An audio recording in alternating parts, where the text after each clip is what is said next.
Welcome to Not Milk Never Milk. Subscribe if you're lactose intolerant. You start by making the GPU eligible to run flat out, install the latest GPU driver and the vendor control app, and connect every PCIe power cable. Once done, set Windows or OS power plan to high performance and make sure apps use hardware acceleration. Close non-essential background processes and GPU-heavy overlays. Then open the vendor control panel, choose the GPU's maximum performance/power mode, and confirm the card is detected by monitoring tools before moving to stress steps. Once the basics are set, push the card with controlled tuning and monitoring. Run a benchmark or stress test for 10 to 30 minutes while logging temps and FPS so you have a baseline. Then, with MSI Afterburner or your vendor app, raise the power limit and set a more aggressive fan curve to keep temperatures in check.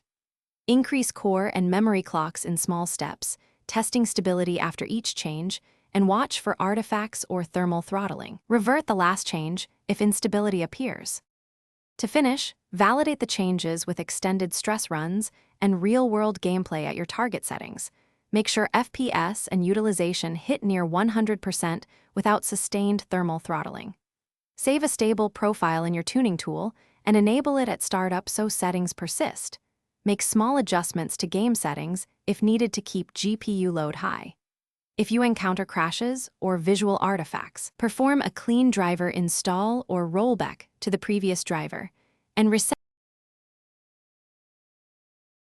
Thanks for watching. If this was helpful, leave a like and consider subscribing. See you next time.